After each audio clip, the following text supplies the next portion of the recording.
کیا آپ کو پوری رات جوڑوں کے درد کی وجہ سے نیند نہیں آتی؟ کیا آپ یہ بات جانتے ہیں کہ پاکستان میں ہر 5 میں سے 1 فرد جوڑوں کے درد یعنی کہ آرتھرائٹس میں مبتلا ہے؟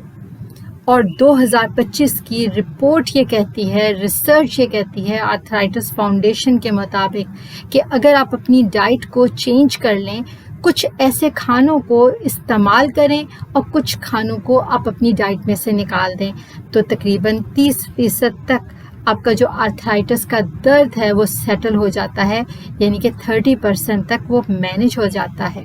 درد میں کمی ہوتی ہے، انٹینسٹی میں کمی ہو جاتی ہے، اس کے علاوہ جو آپ ڈوزز استعمال کر رہے ہوتے ہیں میڈیکیشنز کی وہ بھی کم ہو جاتی ہیں۔ تو بڑھتے ہیں آج کی اس ویڈیو میں۔ میں ڈاکٹر مریم ماہر منیر رحمت کلینک وتھ سبلنگ کے پلیٹ فارم سے آج میں ڈسکس کروں گی کہ ایسے کون سے کھانوں کو اپنی ڈائٹ میں سے نکال دینا چاہیے جو آپ کے آرتھرائٹس کے درد کو بڑھاتے ہیں، اور کون سے ایسے کھانوں کو انکلوڈ کرنا ہے، آپ نے شامل کرنا ہے جو آپ کے آرتھرائٹس کے درد کو ریلیو کرے، مینیج کریں۔ سب سے پہلے نمبر پہ آتا ہے ٹرمرک یعنی کہ ہلدی۔ یہ بہت ایزیلی ہمارے گھروں میں اویلیبل ہے، ہمارے کچن میں اویلیبل ہے، لیکن آپ نے یہ ذہن میں رکھنا ہے کہ یہ خالص ہونی چاہیے۔ پریزرویٹو اور کیمیکلز ملی ہوئی ہلدی کا استعمال نہیں کرنا۔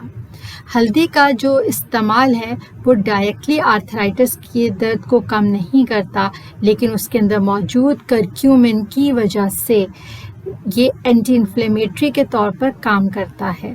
بہت سے پرو انفلیمیٹری سائٹوکائنز ہیں جن کو یہ کم کرتا ہے، سپریس کرتا ہے، اور انفلیمیشن کو یہ ڈیکریز کرتا ہے، جس کی وجہ سے جو سوزش ہوتی ہے جوڑوں میں وہ کم ہوتی ہے، درد میں کمی واقع ہوتی ہے۔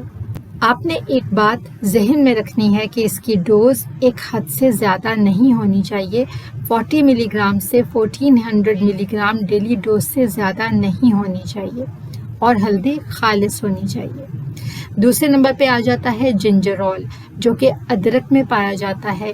یہ بھی اینٹی انفلیمیٹری کے طور پر کام کرتا ہے، اور اس کی ڈوز 1 ملی گرام سے زیادہ تجاوز نہیں کرنی چاہیے۔ یہ میں آپ کو ڈیلی ڈوز کے بارے میں بتا رہی ہوں۔ آپ کسی بھی طریقے سے اس کو استعمال کر سکتے ہیں۔ آپ اس کو کھانوں کے اندر استعمال کر سکتے ہیں، یا پھر آپ اس کو چائے کے اندر بھی استعمال کر سکتے ہیں، لیکن جب آپ استعمال کریں گے تو آٹومیٹیکلی کچھ ہی دنوں کے بعد آپ کو فرق صاف ظاہر محسوس بھی ہوگا۔ تیسرے نمبر پہ آ جاتی ہے سبز چائے۔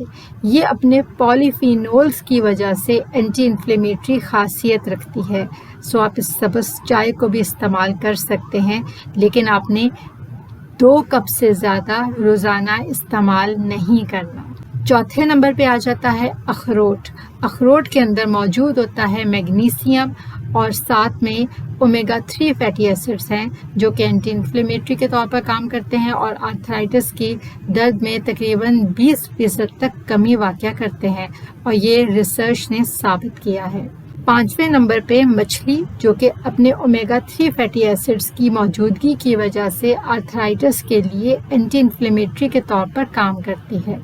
سو یہ ایسے 5 کھانے ہیں جو اگر آپ اپنی ڈائٹ میں استعمال کریں تو آپ بہت حد تک آرتھرائٹس کے درد میں کمی واقع کر سکتے ہیں، اور جتنی بھی آپ میڈیکیشنز لے رہے ہیں ان میں بھی کمی واقع ہوگی، وہ ڈوزز بھی کم ہو جائیں گے۔ پاکستان میں ہر 5 میں سے 1 فرد کو آرتھرائٹس کا مرض لاحق ہے۔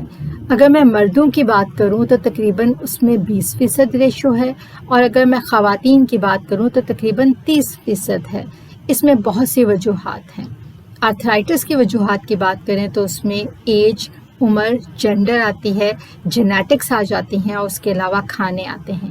پہلے میں نے آپ سے ذکر کیا کہ ڈائٹ کے اندر ہم کون سے کھانوں کو استعمال کریں کہ آرتھرائٹس کے اندر جو انفلیمیشن ہے وہ سیٹل ہو۔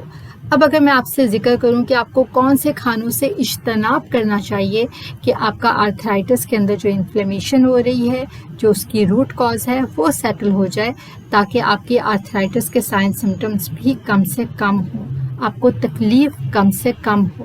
سب سے پہلے نمبر پر آتا ہے چینی۔ چینی جس میں براؤن اور